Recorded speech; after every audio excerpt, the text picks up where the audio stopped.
Cara a cara con el futuro. Ok, en nuestra columna Cara a cara con el futuro tenemos al sociólogo y politólogo argentino Atilio Borón. Atilio, muchas gracias. Hola, buenas tardes, ¿cómo estás? Buenas tardes y bienvenidos a Diálogo por el Futuro. Muchas gracias. Estás recién llegadito, bajo, ¿verdad? Si pudieran aumentarme el retorno, por favor. Sí. ¿Ahora nos escucha mejor? Ahora sí. Ah, perfecto. Bueno, a tus órdenes. Sí, estás recién llegadito a Caracas. Sí. ¿Qué tal? Bueno, muchísimas gracias por darnos este privilegio y esta honra de tener unos minuticos contigo para conversar. Queríamos preguntarte, vienes de Argentina, ¿cierto? Sí. Ok, quería que nos contaras un poquito cómo ves Argentina hoy, la Argentina de Milei, con el pasar de los meses del gobierno de Milei. ¿Qué es lo nuevo? Si puede haber algo peor que ayer, hoy, en Argentina. Mira, veo la verdad que un país que ha sufrido una derrota fenomenal, no solamente el movimiento popular, una derrota para la Argentina como nación, ¿verdad? Haber dejado que el gobierno haya caído en las manos de un personaje como Milei. Milei representa, digamos, lo peor que puede haber en el espectro político de la derecha, mucho peor que Macri, por ejemplo, para que tengamos un punto de referencia, mucho peor que Piñera en Chile, mucho peor que Bukele en El Salvador. O sea, representa el ascenso al gobierno de un fanático, de un fundamentalista, un personaje que cree, por ejemplo, que está predestinado por las fuerzas del cielo, y lo cree sinceramente, y que viene a redimir el mundo de los pecados en los cuales cayó Occidente, entregándose al colectivismo, de manera tal que la tarea reparadora que él viene a cumplir, comenzando en este país, en Argentina, es destruir el Estado, lo ha dicho así, se define a sí mismo públicamente para estupor de propios y ajenos como un topo que desde dentro viene a destruir las entrañas del Estado y producir su desplome. Y dejar que entonces, una vez que esto haya ocurrido, la sociedad florezca a partir de la dinámica creadora, virtuosa de los mercados. Como comprenderás, nunca en la historia del capitalismo se llevó a cabo un experimento semejante que tiene como fundamento la obra de un personaje marginal, extravagante en la cultura norteamericana como Muriel Rothbard, un hombre, digamos, que escribió sobre el tema del anarcocapitalismo, es el fundador de esa corriente que nadie realmente le prestó atención, más que como una curiosidad del mundo intelectual norteamericano, que es un mundo muy prolífico, ¿verdad?, en producir esta clase de mensajes mesiánicos o teorizaciones que, tienen aparentemente en su poder la llave para traer la felicidad al mundo. Eso es muy norteamericano, ¿no? Es algo muy propio de la cultura estadounidense, la idea mesiánica, ¿no?, redentora, que ellos aplican en la política exterior cuando dicen que quieren producir un cambio de régimen en Venezuela, por ejemplo, para que de esa manera florezcan las libertades y Venezuela acceda a el bienestar, la prosperidad que le ha sido negada por los gobiernos chavistas, según ellos, ¿no? Y lo mismo en la Argentina, ¿verdad? Acabar con los restos, los resabios del populismo. Claro, y en ese emprendimiento se llevan puesto 100 años de lucha por los derechos sociales, económicos, políticos, laborales. Es impresionante. Si este programa llega a buen término, si efectivamente este señor, y los titiriteros que lo mueven, porque hay que tener en cuenta de que Milei es un personaje que está al servicio de los más grandes intereses económicos del país y del planeta. O sea, él representa mucho más, yo diría, a Elon Musk y a Mark Zuckerberg, el dueño de Beta, o sea, de Facebook, Meta, ¿no? Que inclusive a la gran burguesía local.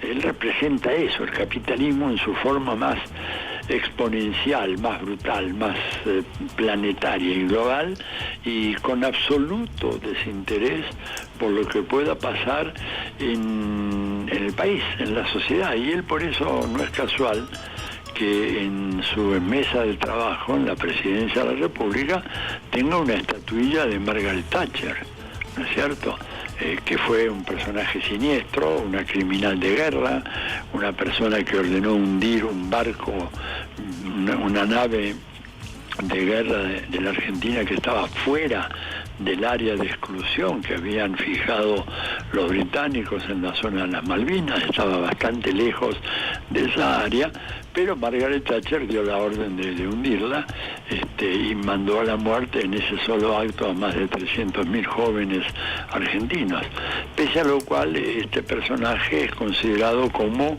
una especie de guía espiritual para Milei. Entonces, ¿qué podemos esperar nosotros de eso? Y además hay una frase favorita que utiliza muy a menudo Milei, hablando de Margaret Thatcher, que es la frase que ella pronunció cuando una revista feminista en Gran Bretaña le hace una entrevista y le pregunta sobre cuál cree ella que han sido los efectos de sus drásticas políticas antipopulares, antilaborales, antisindicales sobre la sociedad inglesa. Y la respuesta de Thatcher fue de antología, de libro. Dijo: no existe la sociedad. ¿Usted de qué me está hablando? Existe John y Mary y Peter y Anne, pero no existe la sociedad inglesa. Hay que ver qué les ha pasado a cada uno de ellos, pero no a la sociedad. Bueno, y Milei ha repetido ese argumento en numerosas oportunidades. De verdad, para él la Argentina es un mercado, como es un mercado cualquier otro país.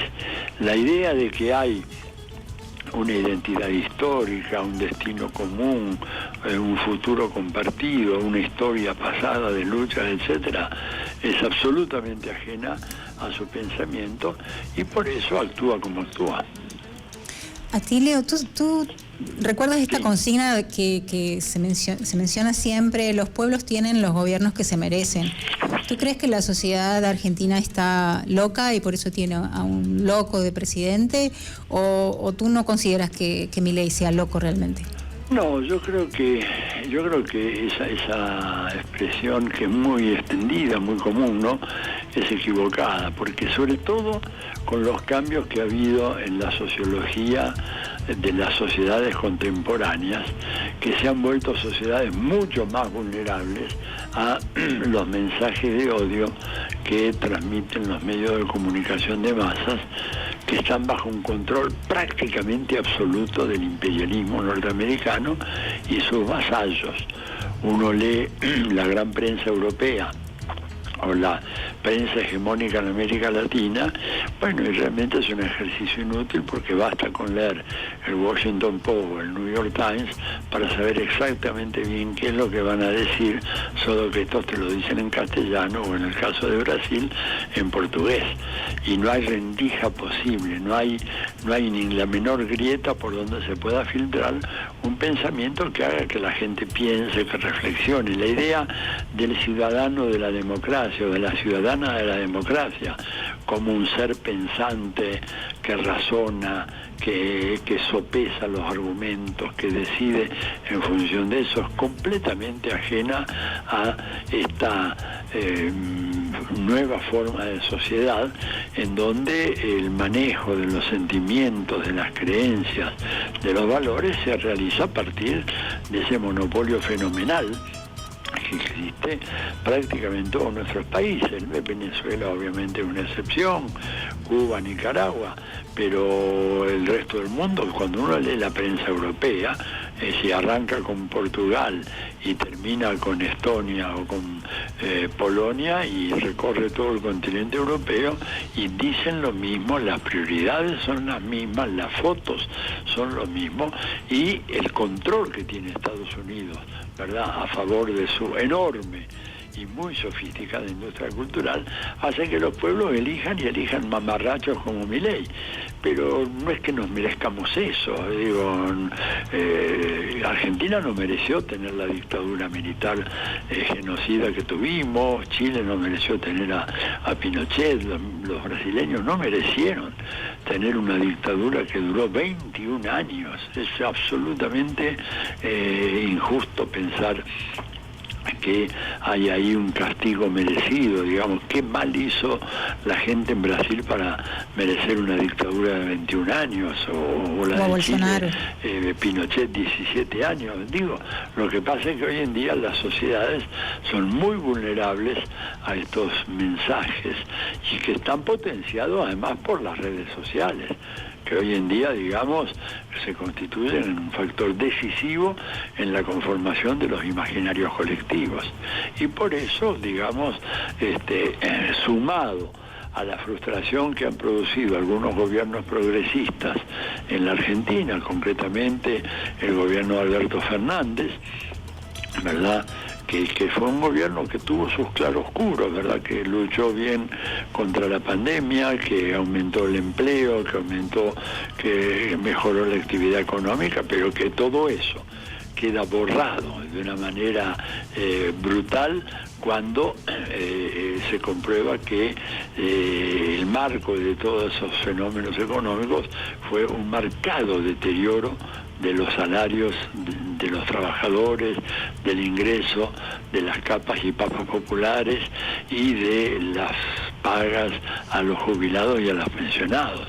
Entonces, yo creo que la respuesta a favor de Milei tiene que ver con eso y con la ineptitud del gobierno de Fernández para controlar a la inflación que podía haber sido controlada. ¿Y cómo termina esto? ¿Tú crees que Milei logra terminar sus 4 años de mandato? Mira, a mí se me hace difícil, no es imposible de ninguna manera. La idea de que Milei se cae a los 2 meses, 6 meses, etcétera, como se dijo en su momento, es equivocada. Las sociedades evidentemente han sido realmente muy concientizadas en un sentido conservador, en un sentido reaccionario. El auge del hiperindividualismo es muy fuerte. El hecho de que este hombre haya podido controlar mínimamente la inflación, que igual es altísima, ¿verdad?, y ha sido un control que yo diría provisorio, porque ya las expectativas de la inflación en el mes de junio de vuelta marcan un ascenso muy fuerte, pero bueno, todo eso de alguna manera hizo que la gente dijera, bueno, hay que dejarlo gobernar, hay que darle sus instrumentos, no le bloqueemos el paso, dejémosle a ver si él de alguna manera resuelve este problema crónico de la Argentina. Él no lo va a resolver, va a producir un holocausto económico y social de proporciones. Eso irá a gatillar una respuesta militante, combativa de parte de las clases y capas populares afectadas por esta política. Es difícil saberlo. Yo diría de que sí, pero en donde estoy muy inseguro acerca de cuánto tiempo se requeriría para que madurara esa conciencia combativa que hiciera que la gente saliera masivamente a las calles a pedir ya el fin del gobierno de Milei. Y además depende cuál es el fin, porque si Milei se va y queda la vicepresidenta Villarruel, digamos, para usar una expresión muy común en aquellas tierras, salimos de Guatemala y nos metemos en Guatepeor. Digamos, o nos metemos en El Salvador. Es una ¿Tú sabes? abierta apologista de la dictadura genocida. y está dispuesta a acabar con las leyes de verdad que de alguna manera permitieron el juicio y castigo a más de 1000 represores en la Argentina, cosa que, bueno, es un timbre de honor para un país que es campeón del mundo en tantas cosas malas, pero por lo menos en esto, en haber castigado a los represores de la dictadura militar, es un país ejemplar. Todo eso se acabaría con una Victoria Villarruel como presidenta de la República. Así que la combatividad en la calle, la posibilidad de acercar el gobierno, no es necesariamente el preludio de un escenario rosado, sino que puede ser el preludio de un proceso muy complicado y que no tenga un desenlace tan feliz como uno espera. Te estaba comentando sobre El Salvador. Sí. Tú sabes que estuvo de visita Patricia Bullrich, la ministra de Seguridad, que quiere copiar el modelo Bukele para la Argentina.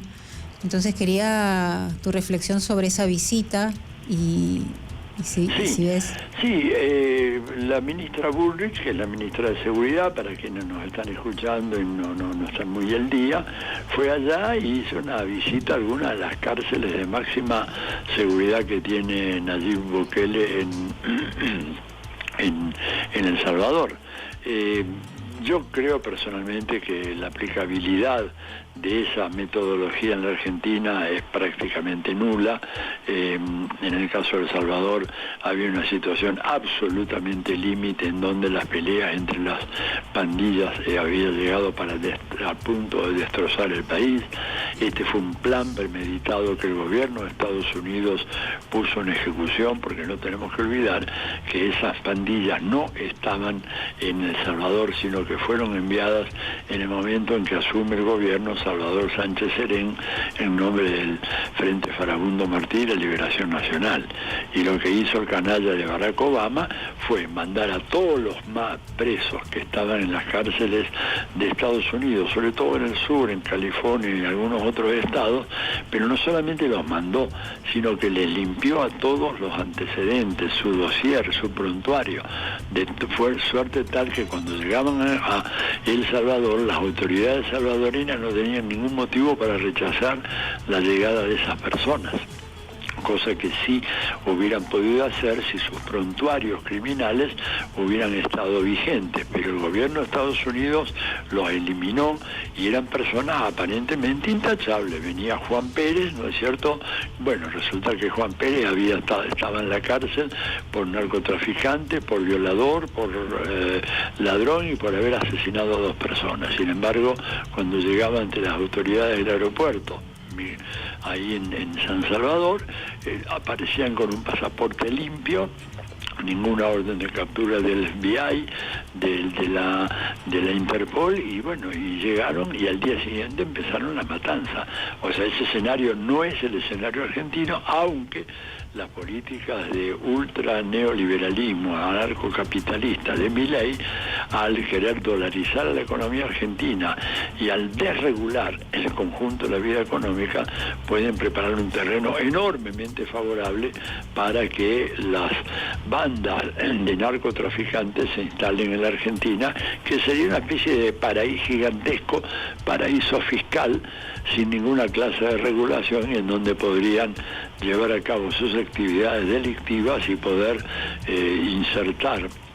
introducir el dinero mal habido en el sistema bancario legal, lo cual es una enorme tentación para cualquier narco. De manera que, bueno, estamos a la espera de eso, pero vuelvo a repetirte, yo creo que el modelo carcelario que tiene Bukele en El Salvador va a ser muy poco probable que se aplique en Argentina, porque hay todo un enjambre de organizaciones dedicadas a la defensa del debido proceso, los derechos de los reos, etcétera, que harían imposible hacer una cosa como la que hizo Bukele allá en El Salvador.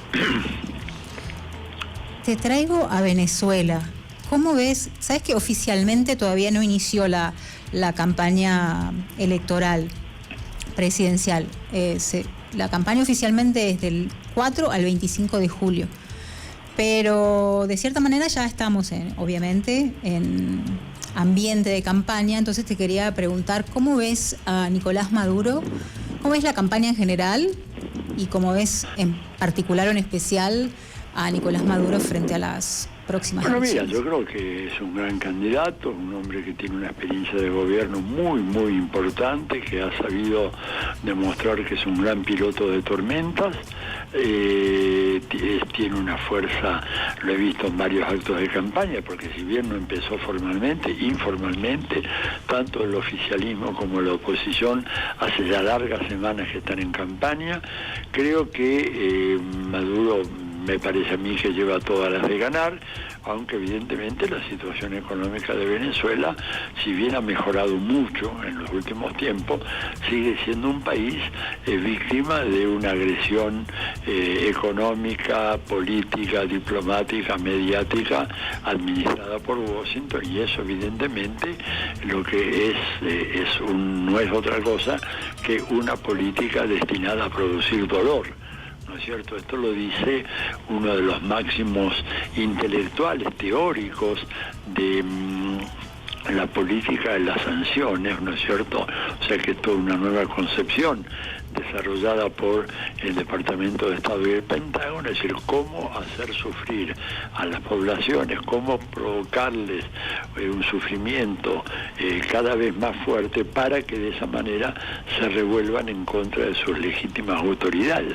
Es toda una metodología muy cuidadosa, muy elaborada, muy formulada y que se ha aplicado, y yo la veo en funcionamiento en Venezuela. Y esto es un poquito lo que me preocupa, que en función de esa actitud, bueno, haya gente que, ignorando todo esto, le eche la culpa al gobierno por algunas privaciones, algunos problemas que han sufrido últimamente, sobre todo en el interior del país, cortes de energía eléctrica, que son efectos directos de ese bloqueo salvaje que hay en contra de Venezuela, y que me sorprende que no se hable demasiado, digamos, en general cuando se hacen los análisis sobre la política venezolana. Así que yo espero, realmente voy a venir acá para las elecciones, espero poder celebrar el triunfo del presidente Maduro. Son elecciones de una transparencia pocas veces igualada en América Latina y en el resto del mundo. Bueno, lo dijo Jimmy Carter, ¿no? Dijo, son elecciones mucho más transparentes que las que tenemos nosotros en Estados Unidos. De manera tal que yo confío en que el gobierno va a ser ratificado, pero sí advierto sobre los peligros de caer en un excesivo triunfalismo que a veces he visto o he escuchado o he leído de parte de algunos de mis amigos, ¿verdad?, que están muy entusiasmados con lo que consideran una victoria que es absolutamente segura. Y bueno, yo creo que ese sentimiento es peligroso. Lo vivimos en la Argentina en el 2015, cuando se suponía que el candidato Daniel Scioli iría a superar a Macri, había una gran confianza, y luego en el balotaje se perdió por 2 puntos. Acá también hay balotaje, me parece, ¿no es cierto? Creo que no ha cambiado la legislación, y el balotaje es un procedimiento electoral muy peligroso, muy riesgoso bajo ciertas circunstancias.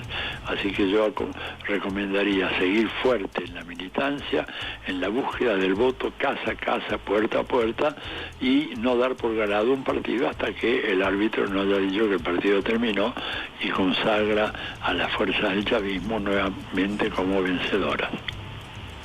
Bueno, Tilio, para ir cerrando nuestra entrevista... Te escucho muy bajo. Para ir cerrando nuestra entrevista, quería que nos contaras si se te puede ver en alguna actividad en Caracas, y sé que vas para México también. Si nos contás un poquito tu agenda. Bueno, sí, la actividad va a tener lugar ahí en el Teresa Carreño, empieza mañana y pasado, un seminario realmente super first class, como se dice, internacional, porque han invitado una serie de personajes, entre los cuales el más humilde y módico soy yo, pero gente de un nivel realmente excepcional, para discutir los grandes temas de la economía mundial, la innovación tecnológica, la problemática de la financiarización, etcétera, y bueno, creo que la entrada es abierta, también creo que se va a transmitir, ¿no es cierto?, por canales oficiales. y bueno, y luego de eso yo sigo viaje a México porque tengo una serie de actividades que espero culminen con una reunión con la nueva presidenta, la futura presidenta de México, Claudia Sheinbaum. Así que sí, estoy bastante atareado, tengo que presentar ponencias mañana, tengo que presentar varias charlas, hacer varias charlas en México en distintos ámbitos, en la Cámara de Diputados, en el Instituto de Formación Política del Morena, y además vengo de una larga ristra de charlas que, como vos y los oyentes pueden darse cuenta muy bien, han venido menoscabando mi voz, que ya se ha transformado en algo que apenas puede transmitir mis palabras, ¿no? Tengo la voz muy dañada porque he hecho uso y abuso de mis pobres cuerdas vocales. Pero bueno, estamos en un momento de lucha y no se puede de ninguna manera dar un paso atrás, así que en eso estoy. Te agradecemos enormemente por el tiempo y te dejamos descansar y te vamos a ver estos días en el Teresa Carreño. Muchísimas gracias, un fuerte abrazo. Soy yo, te mando un gran abrazo para ti y para toda la audiencia de la radio por haberme hecho el honor de poder participar en su programación. Buenas tardes. Gracias. Adiós. Ahora sí nos vamos a una tanda musical y ya volvemos con nuestra próxima invitada.